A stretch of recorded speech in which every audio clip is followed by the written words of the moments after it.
আসসালামু আলাইকুম গাইজ, আমরা হগুলডি কেমন আছে? আমি কত ভাই ভালোই আছি। এখন মেলা করছি আর মোর ছোট ভাই বাজার করতে। বাসা দিয়ে নাইমে দেই রাস্তায় কোনো মানুষজন নাই, সবাই মনে হয় ল্যাব খাতা মুড়ো দিয়ে ঘুমাইছে। যে শীত পরে ঢাকা, এতকাল শুনছি ঢাকা শীত নাই, এখন দেখি শীতে ঢাকার শহরও কাঁপায়। মোর আবার এই শীতের মধ্যে খাইতে মন চাইছে বিরিয়ানি।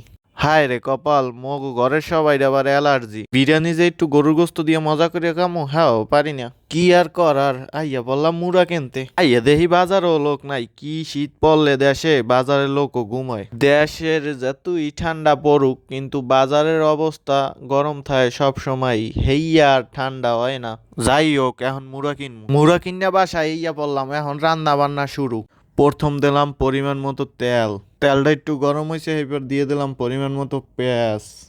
পেঁয়াজ দেওয়ার পর কতক্ষণ লাড়াচাড়া করলাম, যতক্ষণ না পেঁয়াজ ভাজা হয়। হেই এরপর দিলাম গোস্ত। হেই পর লাড়াচাড়া করলাম গোস্ত ভাজা না হওয়া পর্যন্ত। হেই পর দিলাম বাড়া মশলা, পেঁয়াজ রসুন আদা বাড়া। হেই এরপর কতক্ষণ লাড়িয়ে চাড়িয়ে মিশাইলাম। আমেরা কিছু খেয়াল করছেন, মোরা কিন্তু আজকে খুন্তির বদলে সেরা দিয়া লাড়ি। হেই পর দিলাম কাঁচামরিচ কতগুলো। হেই পর দিলাম কতগুলো নুন। হেই পর কয়েক মিনিট লাড়ালাড়ি করলাম। হেই পর দিলাম বিরিয়ানির মশলা আর দুধ, সব ভালো মতো দিয়ে হেই পর কতক্ষণ জাল দিলাম। সব মশলা ভালোভাবে কষানোর পর দিয়ে দিলাম চাল। হেই পর গোস্ত চাল মিক্স করলাম ভালোভাবে।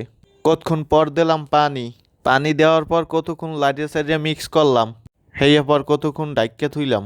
কতক্ষণ পর আইয়া দেখি পাইলে উদলা করে বিরিয়ানি হয়ে গেছে ফাইনালি। বিরিয়ানির চেহারাটা একসের ভাল লাগে। মোর আর তর সইতে আছে না, অনেক খাওনের পালা।